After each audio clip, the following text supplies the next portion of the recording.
What if I told you that in 1988, one of the world's most influential magazines published a cover that predicted the exact future we are living through right now? A future where your dollars, your euros, your yen, every national currency you've ever trusted would burn to ashes. And from those ashes, a single global currency would rise. The Economist magazine didn't just predict this. They named it. They called it the Phoenix. They dated the coin on that cover, 2018. They told us exactly when the old world order would die. But here's what they didn't tell you on that cover. They didn't explain the hidden financial mechanism that would make it all possible. The parasitic system that's been feeding on your labor, your savings, your future for decades. The system that turns national sovereignty into a quaint relic and transforms entire populations into debt slaves without them ever realizing what happened. You feel it every single day. Your paycheck doesn't stretch like it used to. Rent keeps climbing. Food costs more. Your savings account loses value while you sleep. And they tell you it's normal. They tell you it's inflation. They tell you it's just how the economy works. What if it's not? Where are you watching from right now? Drop your country in the comments, because what I am about to show you affects every single one of us. And if you want the unfiltered truth about how the global financial system actually works, hit that subscribe button, because what you're about to learn, they never wanted you to know. Let's go back to 1988. January 9th, 1988. The Economist publishes a cover that would haunt conspiracy theorists and financial analysts for decades. A golden phoenix wearing a coin around its neck stands triumphant over burning paper currencies from around the world. American dollars, German marks, Japanese yen, British pounds, all of them engulfed in flames. The article inside was titled, "Get Ready for the Phoenix," and it made a stunning prediction. 30 years from now, Americans, Japanese, Europeans, and people in many other rich countries will probably be paying for their shopping with the same currency. Not dollars, not yen, not marks, but something called the Phoenix, a world currency managed by a global central bank. Descended, they said, from the International Monetary Fund. Sound familiar?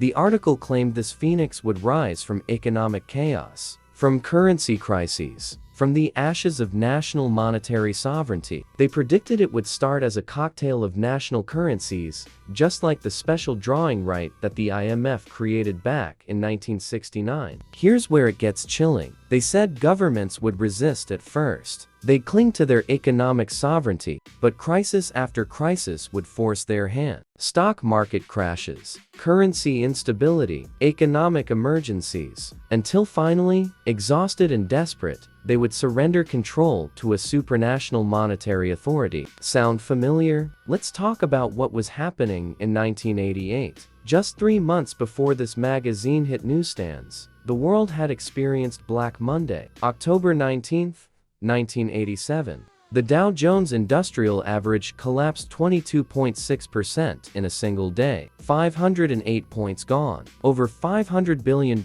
in market value vanished. The largest single-day percentage drop in stock market history. The crash was global. Hong Kong fell first, then Europe, then America. Automated trading systems created a feedback loop of panic selling. Portfolio insurance strategies amplified the collapse. The whole world watched in horror as the interconnected financial system nearly destroyed itself in hours. Sound familiar? The Economist article specifically referenced this crash. They called it a setback.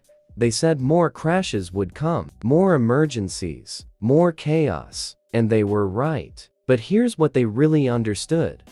These weren't accidents. These crises were features of the system, not bugs. Predictable consequences of the financial architecture built after another catastrophic collapse. Because to understand 1988, you have to go back to 1971. August 15th, President Richard Nixon appears on national television and announces he's closing the gold window. The United States will no longer convert dollars into gold. The Bretton Woods Agreement, the system that had governed global finance since 1944, was dead. Nixon blamed international money speculators. He said they were creating crises. He said American workers were suffering. He imposed wage and price controls, a 10% import tax, and he severed the last link between the dollar and gold. Sound familiar? For the first time in human history, the entire global monetary system became pure fiat currency. Money backed by nothing but government promises. No gold, no silver, no tangible asset, just faith, just trust, just the full faith and credit of governments that were already running massive deficits to fund wars and social programs. The dollar became a free-floating currency. Other nations followed. Exchange rates fluctuated wildly. The 1970s brought stagflation, high inflation combined with economic stagnation, oil shocks, currency crises, exactly the kind of chaos the Economist predicted would continue. Sound familiar? Now fast forward to today. Look around. The IMF's special drawing writes that cocktail of currencies mentioned in 1988 now includes the US dollar, the euro, the Chinese yuan, the Japanese yen, and the British pound. In August 2021, the IMF created the largest SDR allocation in history, 456 billion SDRs, $650 billion worth of international reserve assets, created from nothing, distributed to member countries based on quotas. And here is the kicker: 137 countries representing 98% of global GDP are now exploring central bank digital currencies. Not cash, not physical money, programmable digital tokens issued directly by central banks. China's digital yuan has processed 7 trillion yuan in transactions. India's digital rupee is expanding rapidly. The European Central Bank is developing the digital euro. Sound familiar? They're building it right now. The Phoenix isn't coming. It's already being assembled, piece by piece, crisis by crisis. Just like that magazine predicted 37 years ago. And the mechanism that makes it all possible, the hidden system that enables this transformation, is more sinister than you ever imagined. So how do they do it? How do you convince sovereign nations to surrender their currencies? How do you persuade proud governments to give up their most fundamental power, the power to create money? You don't convince them. You engineer situations where they have no choice. Here is the mechanism they do and want you to understand: central bank liquidity swaps and the shadow banking system. This is the invisible architecture of global finance. The secret plumbing that connects every major economy through a network of debt obligations, currency swaps, and off-balance sheet commitments that dwarf the entire visible economy. When the 2008 financial crisis hit, the Federal Reserve didn't just bail out American banks. They opened unlimited dollar swap lines with the European Central Bank, the Bank of England, the Bank of Japan, the Swiss National Bank. They pumped trillions of dollars into foreign financial systems. Why? Because the global banking system had become so interconnected, so interdependent, that letting foreign banks fail would have destroyed American institutions too. This is the trap. This is the mechanism. Every major bank now operates across borders. They borrow in one currency, lend in another, and use derivatives to hedge their exposure. But when crisis hits, those hedges fail. Currency markets freeze, credit dries up, and suddenly, banks that looked perfectly healthy are hours from collapse. That's when central banks activate the swap lines. Emergency liquidity, unlimited amounts. The Federal Reserve creates dollars. Foreign central banks create their own currency. They exchange them at agreed rates. Foreign banks get the dollars they desperately need. The crisis is contained. But here's what actually happened. You just proved that no single currency can manage global finance. You just demonstrated that national central banks must coordinate. You just showed that in a real crisis, sovereignty is an illusion. What matters is access to the global liquidity network. And who controls that network? The central banks, working through the Bank for International Settlements,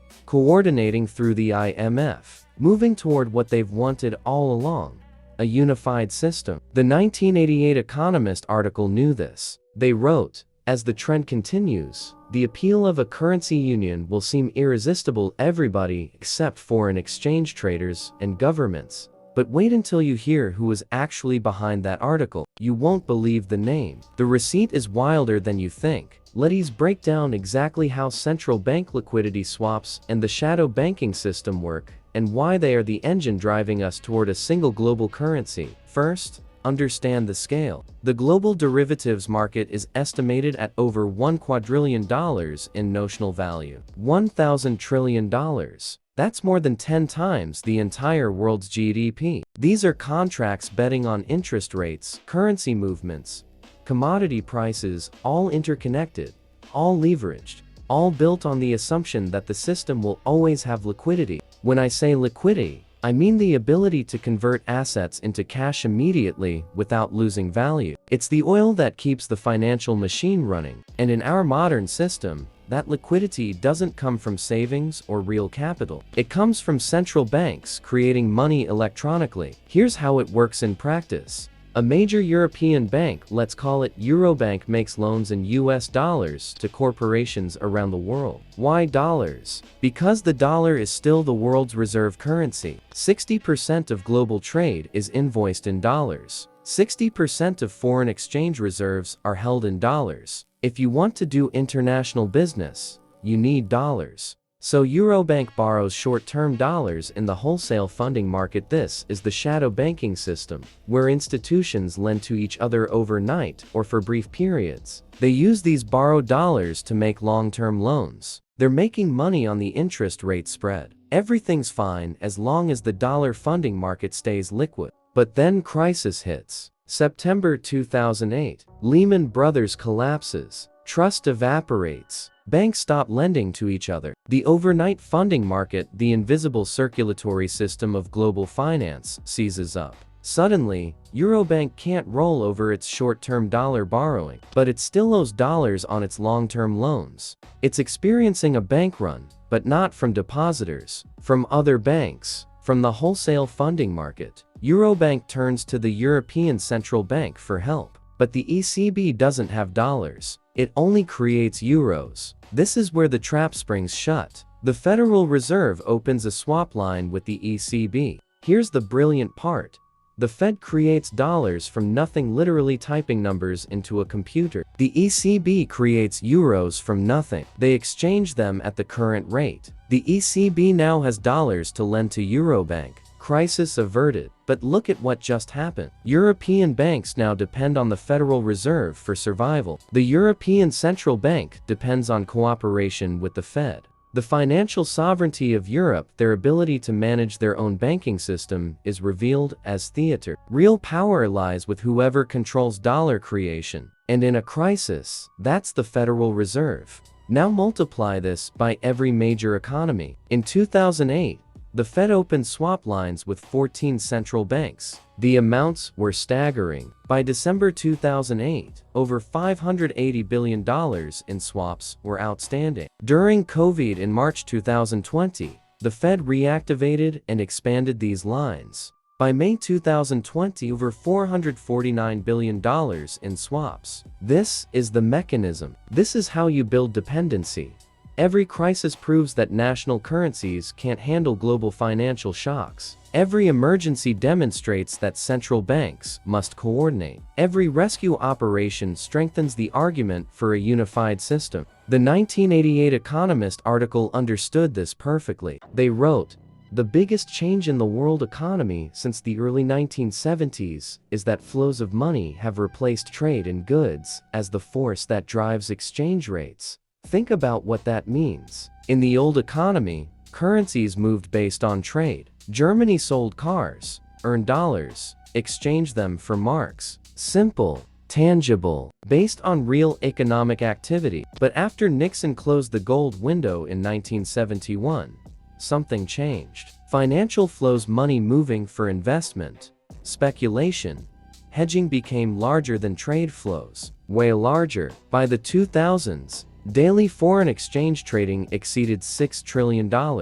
Global trade in goods, only about $50 billion per day. This creates insane volatility. A rumor moves billions. An algorithm triggers billions more. National currencies swing wildly based on financial flows that have nothing to do with the real economy. Small countries get destroyed. The 1997 Asian financial crisis wiped out decades of development in months. The Thai baht collapsed. Then the Indonesian rupiah. Then the South Korean won. Entire economies imploded because of currency speculation. And every single time, the solution is the same: more coordination among central banks, more power to international institutions, more movement toward unified monetary policy. Look at the numbers. In 1969, when the IMF created special drawing rights, they issued 9.3 billion SDRs. Modest, experimental. By 2009,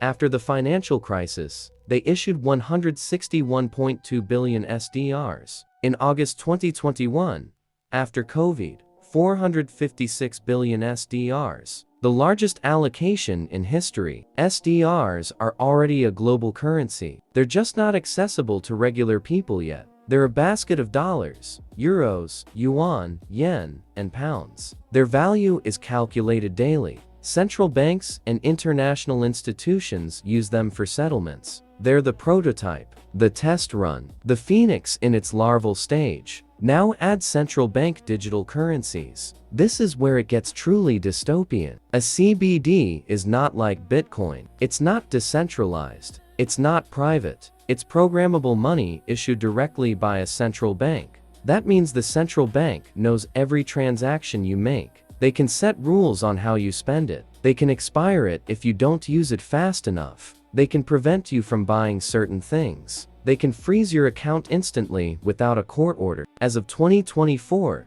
3 countries have fully launched CBDCs: the Bahamas, Jamaica, and Nigeria. 72 countries are in advanced stages of development. China's digital yuan has processed 7 trillion yuan, almost $1 trillion in transactions. That's real. That's happening. That's not a conspiracy theory. That's data from the People's Bank of China in June 2024. India's digital rupee circulation increased 334% in 1 year. By March 2025, over 10 billion rupees in digital currency was circulating. The infrastructure is being built, nation by nation, crisis by crisis. And here's the key: these systems are being designed to be interoperable, to work across borders, to eventually link together. The Bank for International Settlements, the central bank for central banks, is running projects on exactly this. Project Dunbar, Project Mabridge, testing how CBDCs from different countries can interact, how to create multi-CBD arrangements for cross-border payments. This is the Phoenix assembly line. Once every major economy has a CBD, once they're interoperable, once the next major crisis hits, and it will hit, they always do, the solution will be obvious. Too obvious to resist. Why maintain separate digital currencies with separate rules and separate exchange rates when they're already interoperable? Why deal with currency risk when you could have a unified system? Why let speculators profit from instability when you could have one global unit of account managed by one supranational institution? The special drawing right is already there. The IMF is already there. The legal framework is already there. They just need the crisis big enough to overcome resistance. The 1988 article predicted it.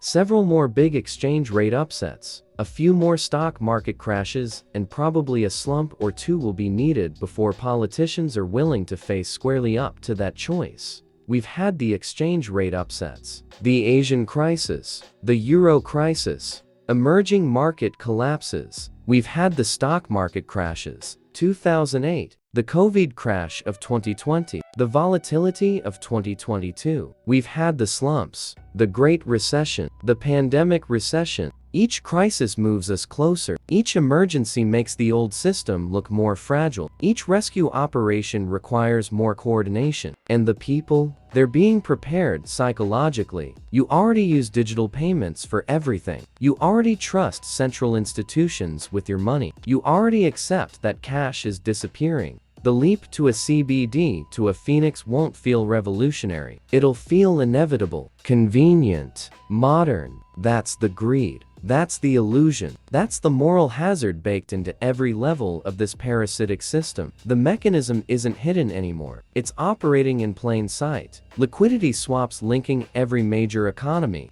Shadow banking creating dependencies too big to unwind. Digital currencies rolling out globally. The Phoenix isn't rising from ashes yet, but they're building the pyre. Here's what keeps me up at night. The system we just dissected: central bank swaps, shadow banking, digital currencies. It's faster now. It's global. It's interconnected in ways that would have been impossible in 1988. When the next crisis hits, it won't take years to coordinate a response. It'll take hours, maybe minutes. The infrastructure is already built. The legal frameworks are in place. The digital rails are laid. All they need is the emergency. And emergencies are the currency of control. The 1988 Economist article ended with a timeline. They predicted the Phoenix around 2018. They were off by a few years, but they weren't wrong about the direction. They weren't wrong about the mechanism. They weren't wrong about the inevitability if we do nothing. Because here is the truth they don't want you to realize. This only works if we stay passive. If we keep trusting institutions built on borrowed time. If we keep believing that debt-based fiat currency is the only option. If we keep accepting that unelected central bankers should control the money supply of the entire planet. The Phoenix requires our consent. Not through voting. They'd never let us vote on this. Through inaction. Through ignorance. Through learned helplessness. You can't stop what you don't understand. You can't resist what you can't see. That's why this information is so dangerous to them. That is why they'd rather you focus on culture wars and political theater while they rebuild the foundation of civilization itself. The stakes? Total economic surveillance. Programmable money that tracks and controls every transaction. A global system where dissent becomes financially impossible because your digital currency can be frozen with a keystroke. But we're not powerless. We're informed now. We see the mechanism. We understand the timeline. We know what they're building. So here is my question for you. Are we wiser now, or are we just walking the same path in better suits? Drop your thoughts in the comments. Share this with someone who needs to see it. And subscribe because this conversation is just beginning. The Phoenix is rising, but it's not destiny. It's a choice, and we still have time to choose differently.